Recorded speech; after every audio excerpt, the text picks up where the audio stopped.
How y'all doing? Welcome, boys, to day 16 of the No Cut One Take Challenge. Today I'm back out here at Cocoa Head Park. I decided to hike record this after my hike once more because yesterday when I was watching back the video, I really liked my energy and you know that feeling, that good feeling you get after a workout. That really translated to my energy and, you know, my thought process.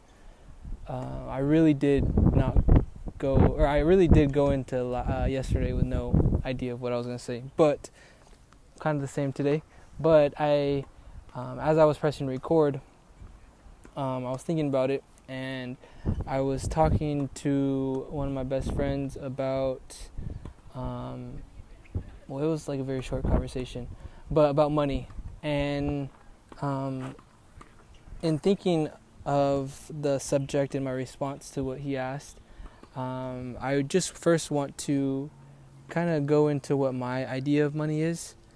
I feel like society paints money or paints rich people out to be evil, although I don't necessarily agree with that. And my basis for that is from the Bible. So the Bible says the love of money is the root of all evil.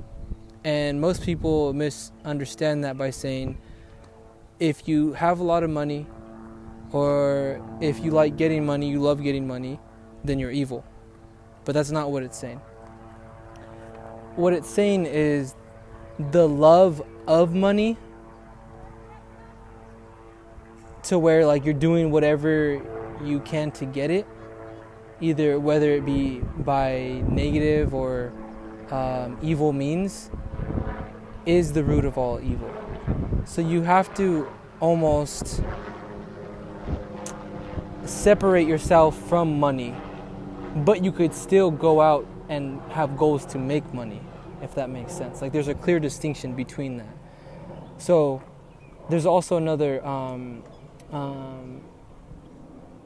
verse in the Bible where you can't serve two gods, or basically Jesus is saying you can't serve two gods, for you can't serve God and money, or you can't love both at the same time.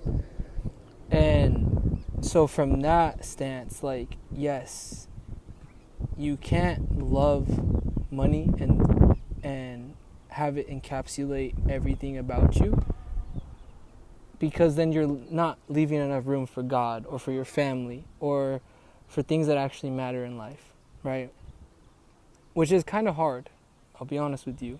And that's probably why Jesus calls us to live like this, because it is hard.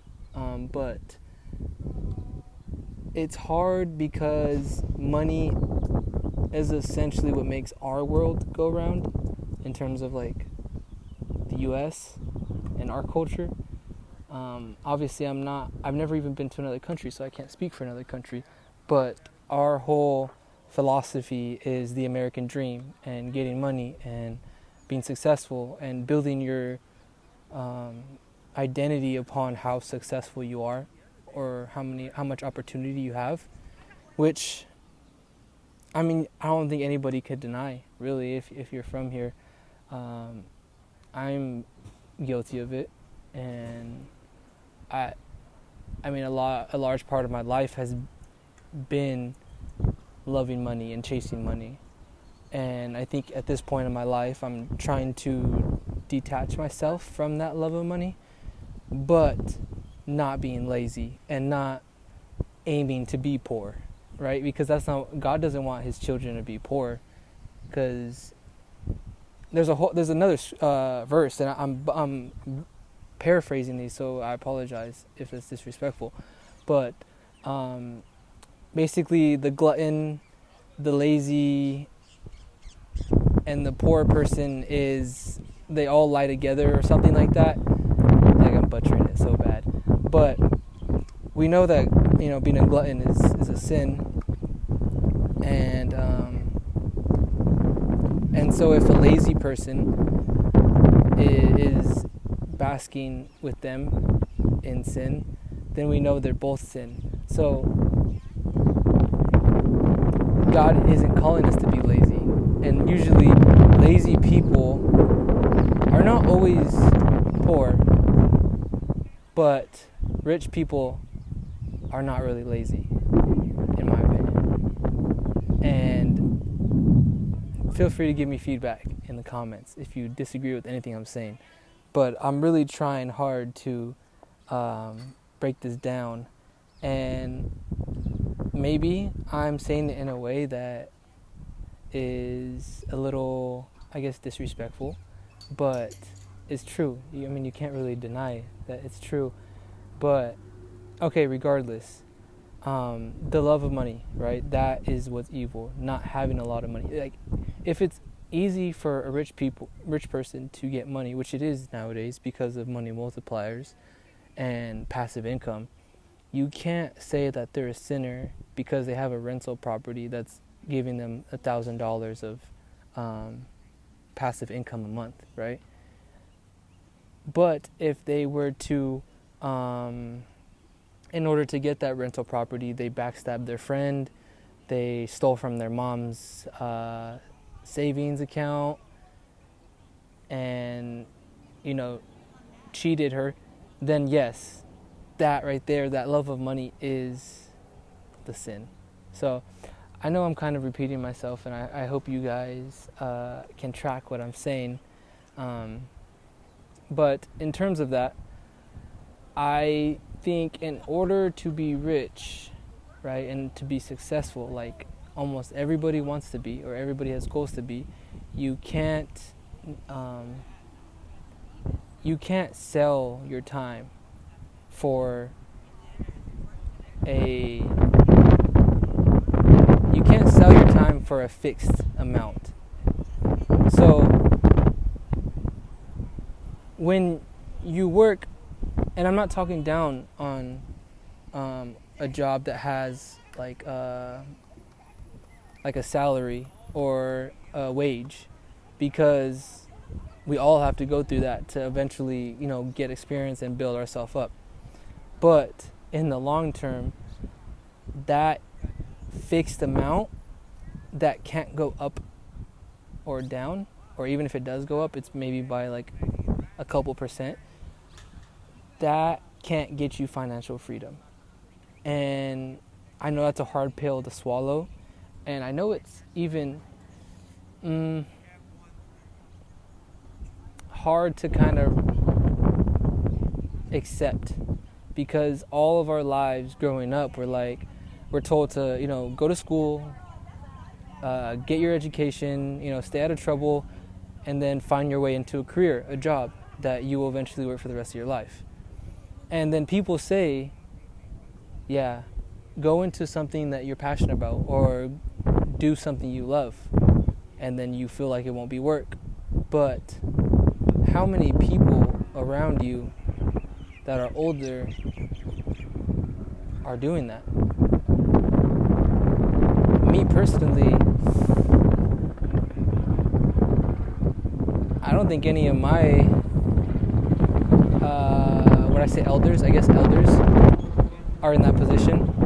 The same ones who tell me to follow what I love to do. And so when you think about it, at that fixed cap amount, you really only allowed enough leash to get, a couple things you want throughout the year, go on a vacation or two, but then you're still having to pay that bill. You're still struggling to make ends meet. And so when you think about it, it's like, okay, so if I can't really put my all into a job to get to where I want to go, then what do I do? Okay, so maybe you could start a business. You could make content nowadays on social media, which is basically starting a business. You could sell things. You could go into positions where there's not a fixed amount, so like commission-based. What's another way? I mean, there's limited is very limited, to be honest with you, because even when you get into like real estate or stuff like that, like that's commission. And to get that first rental property, to get passive income, you have to gain capital. I mean, you can get a loan, but at some point you got to pay that loan back. So there has to be money coming in order for you to invest into yourself. So what does that tell you? Okay, you need to, you yourself needs to make something happen.